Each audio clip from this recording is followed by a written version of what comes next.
pemirsa, kita ketemu kembali bersama Informasi Channel ya, channelnya Wong Bojonegoro ini. Channelnya Wong Bojonegoro, salam jungok, salam nganjir dan giang-giang. Basa Madura. Basa Bojonegoro. Oke, habis ini kita akan wawancara interaktif ya. Dhuwurmen Mas bosone. Enggak apa-apa. Wawancara ngopi, sambil ngopi ya. Ngopi ngedabrus. Ngopi ngedabrus. Ngedabrus bareng. Nah, semoga ada solusi. Kopi itu jadi ngolah pikiran, jadi di kopi ini ngolah pikirannya enak. Begini Mas, ini sama Mas Yeyen ya. Betul. Jadi pelaku pasar ya, pelaku pindahan atau relokasi dari pasar Bojonegoro. Sudah sejak tanggal 10 ya. Tanggal 10 Januari. Genap 1 bulan lah, 3 minggu ya. 3 minggu. Nah ini kira-kira apa Mas?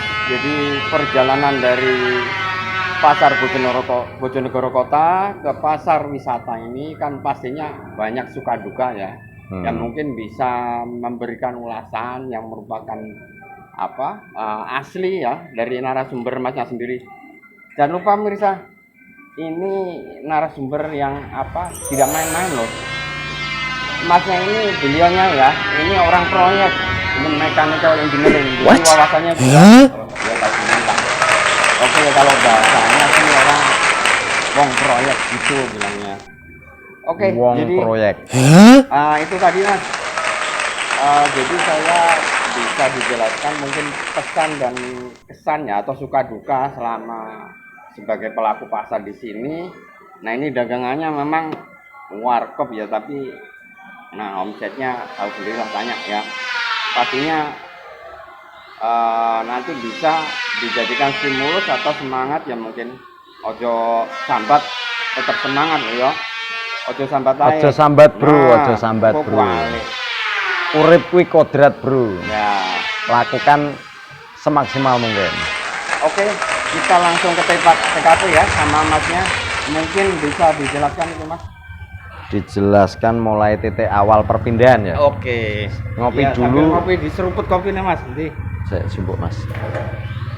Di kopeni sik bro, cangkeme nek ra dikopeni enggak ngarah lincah bro, soalnya gak ono lengone ngono lho bro. Dodol ya diombe-ombe dhewe, gak payu ya diombe-ombe dhewe. Dodolan es yo ngono, padha wae. Tuku es sing akeh, ora entek ya tetep dadi banyu, entek bro, tenang. Seruput enak nih. Wes bareng ngopi ya. Apa meneh rokoke ngene iki. Wah, windahe nganggo pol, Bos. Iki wong pinter jare. Piye? Berloro telu kan papat. Kita awali channel ini dengan bismillah. Assalamualaikum, Bro. Masalah pertama, kiasan yang kira-kira itu enak dan gak enak.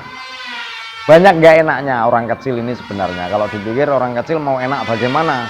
Kita tempat juga nggak punya, lahan untuk jualan juga nggak punya. Akhirnya nebeng pada pasar kota.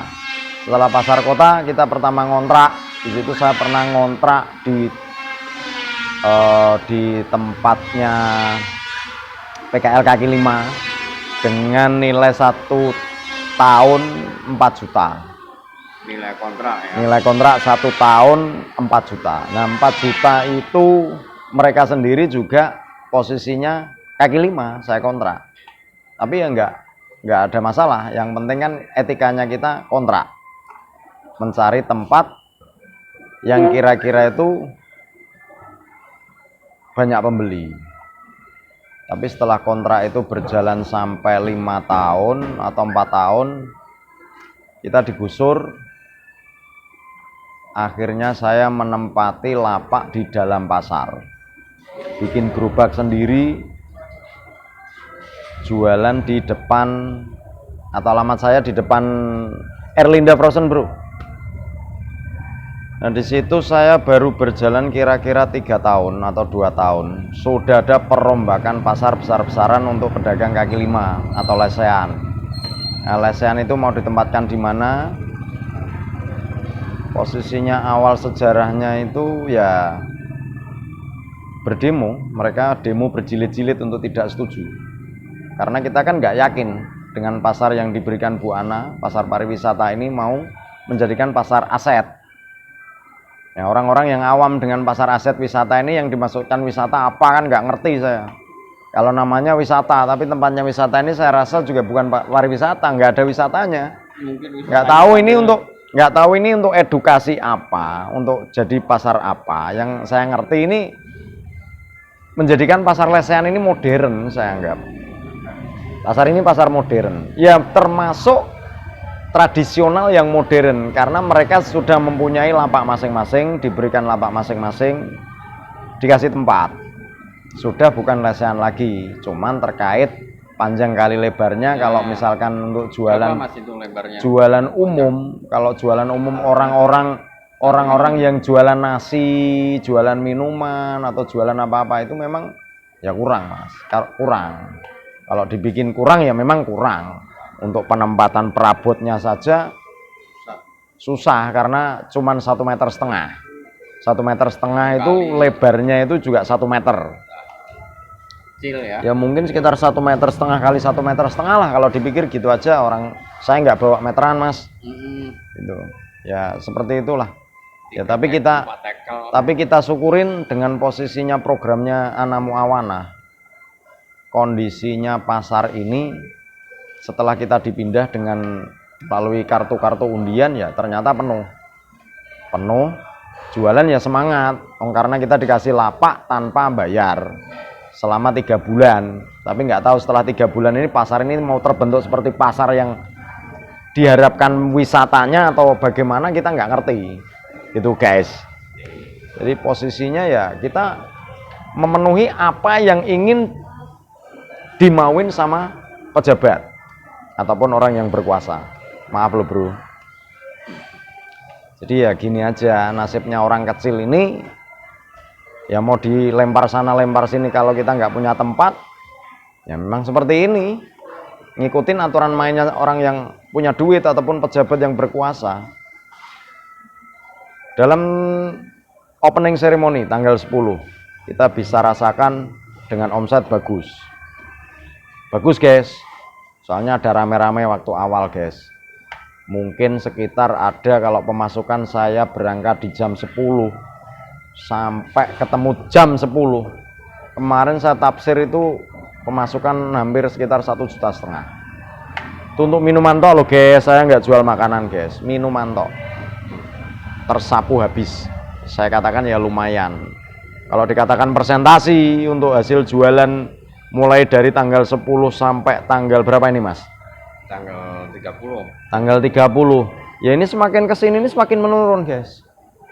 Rata-rata semakin menurun. Jadi kita bikin rata-rata aja kalau omset kita di pasar kota bicara 350 per satu hari.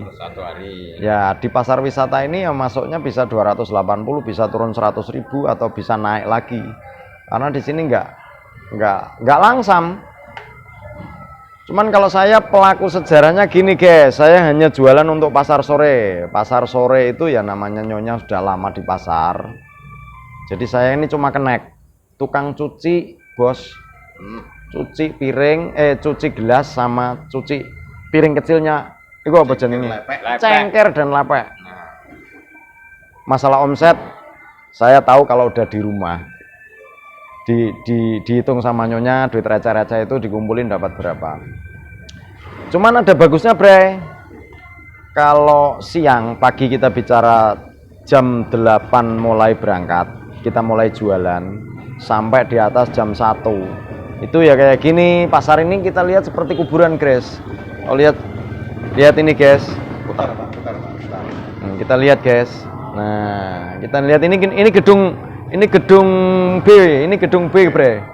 Nih sama ini. Halo Bu Mangun. Dadah Bu. Kayak kuburan ya. Kita lihat seperti kuburan ya bre. Oh kita lihat seperti kuburan.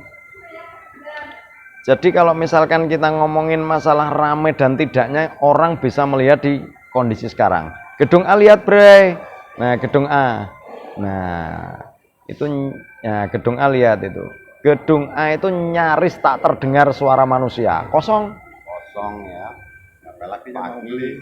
Nah, ini kondisi pasar pagi guys ya. Ini pasar pagi. Kita lihat di pagi hari ini. Itu ada ritme tanggal dan jamnya. Jadi posisinya biar kelihatan. Kalau pasar pagi kita mulai dari awal jam 8. Ini sama aja kita duduk di kuburan, Bre. Kalau ada aktivitas dari Pemkot, misalkan ada festival apa, ya itu baru ramai. Bisa dikategorikan untuk edukasinya. Mohon maaf, Buana dan pejabat yang lain, yang pejabat dinas-dinas yang lain. Kalau bisa edukasi itu nggak perlu ada anak-anak SD atau TK yang diajak ke pasar pariwisata. Mereka tidak bisa diedukasi. Gurunya mengedukasi apa itu nggak jelas. Karena semua troli yang ada di sini itu untuk naik-naik semua. Dan hancur itu gara-gara edukasinya anak TK dengan anak SD.